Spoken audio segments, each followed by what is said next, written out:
दोस्तों कैसे हैं आप सभी। सर्दी का मौसम यहाँ पे जाने को और गर्मी की शुरुआत हो चुकी है। ऐसे में काफ़ी सारे ऐसे लोग हैं जो नया एयर कंडीशनर खरीदने की प्लानिंग कर रहे हैं और काफ़ी सारे ऐसे लोग हैं जो पहले ही एसी खरीद चुके हैं।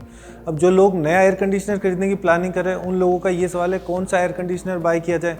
और जो लोग पहले से खरीद चुके हैं वो लोग ये कमेंट करते हैं जब बिजली चली जाएगी तो क्या हम हमारे एयर कंडीशनर को काम में ले सकते हैं, या फिर हमारा जो बिजली का बिल है हम इसे कैसे कम करें। तो ये पूरी जानकारी आज आपको इस वीडियो में मिलने वाली है। फर्स्ट यहाँ पे बात कर लेते हैं टेक्नोलॉजी के बारे में। मार्केट के अंदर दो टेक्नोलॉजी चलती है। एक तो हमारे जो ट्रेडिशनल एयर कंडीशनर जो चलते हुए आ रहे हैं, इसके साथ ही यहाँ पे स्मार्ट इन्वर्टर एसी भी चलती है।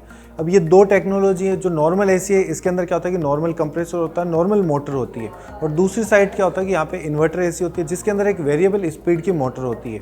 अब ये दोनों कैसे काम करता है इसको थोड़ा डिटेल के अंदर समझते हैं। जो हमारा नॉर्मल एसी होता है इसके अंदर क्या होता है कि एक मोटर लगी हुई होती है। जैसे कि आप मेरे बैक साइड के अंदर देख पा रहे होंगे तो यहाँ पे एक एयर कंडीशनर हमने चालू कर रखा है। तो ये अभी 16 डिग्री पे, जैसे इस रूम का टेम्परेचर 16 डिग्री का हो जाएगा तो यहाँ पे क्या होगा कि इसका जो कंप्रेसर है वो पूरी तरीके से बंद हो जाएगा। फिर जैसे ही जो टेम्परेचर है वो वापस बढ़ने लगेगा तो ये कंप्रेसर एकाएक फिर से चालू होगा और यहाँ पे वापस 16 डिग्री पे लाने की कोशिश करेगा। लेकिन दूसरी साइड अगर हम इन्वर्टर एसी के केस में देखें तो यहाँ पे क्या होता है कि जैसे ही 16 डिग्री का टेम्परेचर होगा तो वो उस चीज़ को ऑप्टिमाइज करके रखने की कोशिश करेगा। यानी कि 16 डिग्री का टेम्परेचर हो गया तो वो उसको वापस 17-18 पे नहीं जान देगा, उसको 16 पे मेंटेन करने की कोशिश करेगा। यहाँ पे क्या होगी कि हमारी मोटर बंद नहीं होगी, यानी कि हमारा जो कंप्रेसर है वो कंटिन्यू काम करता रहेगा। अब यहाँ पे बेनिफिट कैसे मिलता है इस चीज़ को समझते हैं। तो हमारे नॉर्मल एसी के केस में क्या होगा कि एक ग्राफ को अगर आप समझें तो एक बार तो क्या होगा कि फुल पावर से मोटर चालू होगी, फिर वापस वो बंद हो जाएगी, फिर फुल पावर से चालू होगी, फिर डाउन हो जाएगी। तो मतलब एक बार अप एंड डाउन ऐसा चलता रहेगा, जिससे क्या होगा कि मोटर के स्टार्टिंग लोड काफ़ी ज़्यादा होता है, जिसके कारण क्या होगा अगर आप नॉर्मल बाइक भी चलाते हैं तो घाटी होगी तो आपको चलाने में काफ़ी ज़्यादा मुश्किल आएगी। लेकिन एक फ्लैट रोड है तो आपको यहाँ पे क्या होगा कि चलाने में इतना ज़्यादा जोर नहीं आएगा, या फिर बोले तो आपकी बाइक इतना ज़्यादा पेट्रोल का कंजप्शन नहीं करेगी।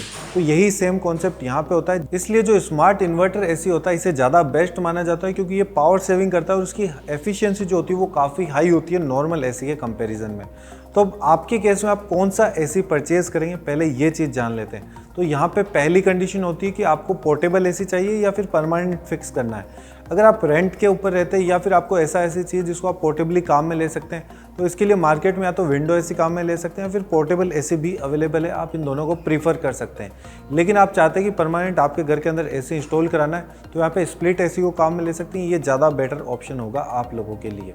नेक्स्ट पॉइंट जो आप चेक करेंगे कि आपका यूजेज कितना है, आपको एसी को कितनी देर तक के लिए काम में लेना है। अगर आप चाहते हैं कि 1-2 घंटे या फिर नॉर्मल यूज़ के लिए आपको एक एयर कंडीशनर बाय करना है तो आप नॉर्मल एयर कंडीशनर भी खरीद सकते हैं।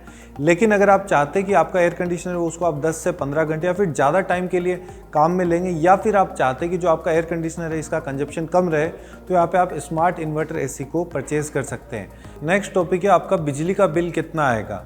नॉर्मली अगर आप एक एयर कंडीशनर इंस्टॉल कराते हैं तो ज़्यादातर जैसा मैंने देखा यहाँ पे 1.5 टन का एसी सबसे ज़्यादा मार्केट में बिकता है। तो अगर आप एक एसी इंस्टॉल करा दें तो लगभग 2000 से लगा के 3000 रुपये तक आपका बिजली का बिल यहाँ पे बढ़ जाएगा एक एसी के ऊपर। अब जितने एसी लेंगे उसके हिसाब से जो आपका बिजली का बिल है वो और आप मल्टीप्लाई कर सकते हैं। अब यहाँ पे अगर आप एक नॉर्मल एसी परचेज करते हैं तो क्या होगा कि आप उसको कम टाइम तक चलाएंगे, फिर आपके इतना कंजप्शन हो जाएगा। लेकिन अगर आप स्मार्ट इन्वर्टर एसी लेते हैं फिर इन्वर्टर एसी परचेज करते हैं तो वहाँ पे कंजप्शन क्या होता है, कम होता है। नॉर्मल एसी के केस में कंजप्शन जो होता है वो 1500 वाट से लगा के 2000 वाट का होता है, और जो हमारा इन्वर्टर एसी होता है इसके केस में यहाँ पे 300 वाट से लगा के 400-500 वाट तक का कंजप्शन होता है। नेक्स्ट बात करते हैं यहाँ पे स्टेबलाइज़र के बारे में। अगर आप एक एयर कंडीशनर इंस्टॉल करवा रहे हैं तो यहाँ पे स्टेबलाइज़र क्यों ज़रूरी है। काफ़ी जगह पे ये देखा गया है कि लोग एयर कंडीशनर इंस्टॉल करवा लेते हैं, लेकिन क्या होता है कि कुछ ही टाइम में जो उनका एयर कंडीशनर होता है उसका कंप्रेसर ख़राब हो जाता है, कुछ अदर प्रॉब्लम आ जाती है, कई बार चल जाता है। तो इसके पीछे का क्या लॉजिक रहता है इसको समझते हैं। तो इसके पीछे का लॉजिक ये रहता है कि उनके यहाँ पे एरिया में हाई वोल्टेज या लो वोल्टेज की प्रॉब्लम होती है, जिसके कारण क्या होता है कि एसी की जो रेंज होती है, लगभग जो एसी होती है वो 190 वाट से लगा के 250 वाट तक को सपोर्ट करता है। इससे ऊपर या इससे कम हुआ तो आपका एसी यहाँ पे प्रॉपर वर्क नहीं कर पाएगा। अगर ऐसे में आप एसी को चालू करते हैं तो प्रॉब्लम हो सकती है, फिर एसी ख़राब हो सकता है। तो ऐसे में अगर आपने यहाँ पे स्टेबलाइज़र लगा रखा होगा तो आपको इतना सोचना नहीं पड़ेगा। जो आपका स्टेबलाइजर होता है वो ये चीज़ का इंश्योर करता है कि अगर वोल्टेज हाई है तो उसको मेंटेन करने की कोशिश करेगा, कम है तो भी वो उस चीज़ का ध्यान रखेगा, या तो एसी को चालू नहीं होने देगा, या फिर इन सारी चीज़ों का वो मेजरमेंट का काम करता है, जिससे क्या होता है कि आपके जो एयर कंडीशनर है इसकी लाइफ बढ़ जाती है। तो अगर आप एक नया एयर कंडीशनर बाय करने जा रहे हैं तो इसके साथ ही आप एक स्टेबलाइजर भी बाय कर लीजिए, क्योंकि इसकी कॉस्टिंग कोई ज़्यादा नहीं होती, 5 से 7 हज़ार रुपये की होती है, लेकिन जो आपका एयर कंडीशनर होगा इसकी मदद से उसकी लाइफ यहाँ पे बढ़ जाएगी। अब बात करते हैं यहाँ पे सबसे ज़्यादा पूछे गए सवाल के बारे में कि हमने एसी तो इंस्टॉल करवा लिया, अब बिजली का बिल कैसे कम करेंगे।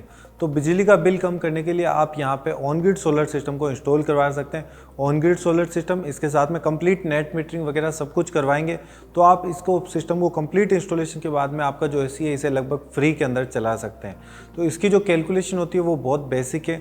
जो 1 किलोवाट सोलर सिस्टम अगर आप यहाँ पे लगवाते हैं तो उससे आपको 4 से 5 यूनिट का प्रोडक्शन मिल जाता है। आपका जो कंजप्शन है उसे आप देख सकते हैं, उसके हिसाब से जो क्या है कि यहाँ पे आप ऑन ग्रिड सोलर सिस्टम का सिलेक्शन कर सकते हैं। इसके साथ में आपके पास इंस्टॉलेशन का एरिया कितना है, आपका मीटर का लोड कितना है, ये सारी चीज़ें आप ध्यान में रखते हुए यहाँ पे ऑन ग्रिड सोलर सिस्टम का सिलेक्शन कर सकते हैं। साथ ही ऑन ग्रिड सोलर सिस्टम को उन जगहों पे इंस्टॉल किया जाता है जहाँ पे आप बिजली का बिल कम करना चाहते हैं, और साथ ही जो एरिया है वहाँ पे पावर कट की प्रॉब्लम काफ़ी कम समय के लिए होती है या फिर ना के बराबर होती है, तो ही आप ऑन ग्रिड सोलर सिस्टम का पूरा फ़ायदा उठा पाएंगे। नेक्स्ट और मेन पॉइंट की अब यहाँ पे बात कर लेते हैं कि अगर आपके एरिया के अंदर बिजली की कटौती की समस्या है या फिर बोले लो वोल्टेज की प्रॉब्लम है, तो कैसे आप जो इन्वर्टर बैटरी या फिर सोलर सिस्टम की मदद से आपके एसी को चला पाएंगे। तो इसके लिए आपको पहले पता होना चाहिए कि आपके एयर कंडीशनर का कंजप्शन कितना है। जो आपका कंजप्शन होता है वो 2 टाइप का होता है एयर कंडीशनर के अंदर, एक तो स्टार्टिंग का कंजप्शन और एक जो बाद में जो कंटिन्यू ये चलता रहेगा तब का कंजप्शन अलग होगा। जैसे मेरे केस के अंदर, जैसे आप स्क्रीन के अंदर देख पा रहे हैं, तो जैसे ही मैंने एसी को चालू किया तो यहाँ पे जो स्टार्टिंग का कंजप्शन वो लगभग 23 एम्पियर तक का हुआ है, लेकिन जैसे ये कंटिन्यू के अंदर आ गया तो ये 5 से 6 एम्पियर का कंजप्शन कर रहा है। अगर इसको मैं वाट में कन्वर्ट करके आपको बताऊं तो लगभग ये 5000 वाट का कंजप्शन कर रहा है, और नॉर्मल मोड के अंदर जैसे ही आ जाता है तो उसके बाद में ये 1500 वाट के आसपास का कंजप्शन कर रहा है। तो इस चीज़ से हमें एक एवरेज ये तो पता चल जाता है कि हमें जो इन्वर्टर की यहाँ पे ज़रूरत है वो 3000 वाट की है, लेकिन मेरा ऐसी 3000 वाट के ऊपर नहीं चल पाएगा। इसके पीछे का जो लॉजिक है वो ये है कि स्टार्टिंग का जो कंजप्शन है वो लगभग यहाँ पे 5 से 6000 वाट का है, जिसके लिए मुझे यहाँ पे 7.5 किलोवाट से लगा के 10 किलोवाट के इन्वर्टर की ज़रूरत पड़ेगी, जो कि बिल्कुल भी पॉसिबल नहीं है और एक प्रैक्टिकली इतना ज़्यादा सही नहीं है कि आप इतना ज़्यादा पैसा यहाँ पे वेस्ट करोगे खाली इसको जो है कि इन्वर्टर बैटरी के ऊपर चलाने के लिए। तो इस केस के लिए क्या है कि अगर आपके पास इन्वर्टर एसी है, क्योंकि इन्वर्टर एसी के केस में जैसा मैंने देखा है जो एसी का कंजप्शन होता है वो काफ़ी कम होता है, जिसके कारण क्या है कि आप इसको इजीली जो आपका इन्वर्टर बैटरी है इसके ऊपर काम में ले सकते हैं। तो अगर 1.5 टन के एसी की अगर हम यहाँ पे बात करें तो 1.5 टन का जो एसी का मैक्सिमम कंजप्शन होता है वो 1000 वाट का है, यानी कि स्टार्टिंग का जो कंजप्शन रहेगा 1000 वाट का रहेगा, इसके बाद में 300-400 वाट के ऊपर रन हो जाएगा। यानी कि आप इस एसी को 3 किलोवाट 4 किलोवाट का सोलर सिस्टम के ऊपर इजीली चला पाएंगे। तो यहाँ पे ये चीज़ प्रैक्टिकली भी पॉसिबल है, लेकिन अगर आपके पास ओल्ड एसी है तो उसको चलाना यहाँ पे पॉसिबल नहीं हो पाएगा। उसके केस में क्या है कि सिर्फ आप ऑन ग्रिड सोलर सिस्टम लगा के आपका बिजली का बिल कम कर सकते हैं। इसके साथ ही एयर कंडीशनर को काम में लेते हुए लोग काफ़ी सारी कुछ प्रॉब्लम करती है, जिसके कारण उनका कंजप्शन काफ़ी हद तक बढ़ जाता है। इसके अंदर जो फर्स्ट आता है कि जब वो एयर कंडीशनर को काम ले रहे होते हैं तो विंडो खुले हुए होते हैं या फिर गेट खुला हुआ होता है, क्योंकि हम जब रूम के अंदर आते हैं तो ये इतनी चीज़ों का ध्यान नहीं देते और डायरेक्टली एसी को चालू करते हैं।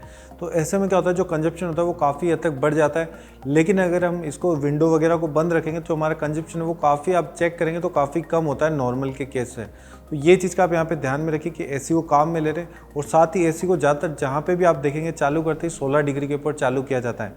तो ये चीज़ भी यहाँ पे सही नहीं है। अगर आप 16 डिग्री पे चालू करते हैं फिर भी जो टाइम होता है वो थोड़ा बहुत यहाँ पे ऊपर नीचे हो जाएगा, लेकिन अल्टीमेटली क्या होगा कि यहाँ पे कंजप्शन काफ़ी ज़्यादा बढ़ जाएगा। तो आपको एसी को आप नॉर्मल जो 22 डिग्री 24 डिग्री के आसपास चलाइए, जिससे क्या होगा कि आपको बेनिफिट मिल पाएगा और पावर सेविंग भी आप कर पाएंगे। तो ये चीज़ों का ध्यान में रखते हुए जैसा आपको वीडियो में बताया, आप ऑन ग्रिड और ऑफ ग्रिड सोलर सिस्टम का सिलेक्शन कर सकते हैं। अगर आप इससे ज़्यादा कैपेसिटी का भी आपको सोलर सिस्टम लगवा रहे हैं तो भी सेम कॉन्सेप्ट यहाँ पे लागू होता है कि आपका जो कंजप्शन है उसे आप चेक कर सकते हैं। जो भी आपका घर का लोड है, क्लैंप मीटर वगैरह, या फिर आप इलेक्ट्रीशियन की यहाँ पे मदद ले सकते हैं। वो आएगा, आपको ज़्यादा से ज़्यादा 100 से 200 रुपये लेगा और आपका जो कंजप्शन है वो सारी चीज़ें आपको जानकारी दे देगा। तो दोस्तों ये थी यहाँ पे पूरी जानकारी। अगर आप लोग भी प्लानिंग कर रहे हैं गर्मी आने से पहले आपके घर के अंदर जो बिजली का बिल है उसे कम करने की, या फिर आप चाहते हैं कि जो बिजली की कटौती की समस्या है इससे आपको छुटकारा मिले, तो आप loomsolar.com विजिट कर सकते हैं, या फिर इनकी टीम से कांटेक्ट करके आपके घर के लिए एक इंजीनियर को बुक कर सकते हैं। जो आपके घर पे आके जो आपका कंजप्शन है इसकी सारी जानकारी लेगा और आपको परफेक्टली बताया कि आपको कितने किलोवाट के सोलर सिस्टम की यहाँ पे ज़रूरत है। ये जानकारी के लिए आपको जो लिंक है वो डिस्क्रिप्शन के अंदर मिल जाएगी। तो ये थी वीडियो की पूरी जानकारी। वीडियो पसंद आया तो इसे लाइक कर दीजिए। आपको कोई सुझाव या आप कोई प्रश्न पूछना चाहते हैं तो नीचे कमेंट सेक्शन में पूछ सकते हैं। साथ ही हमारे चैनल को सब्सक्राइब करके हमें सपोर्ट करें। जय हिंद, जय भारत।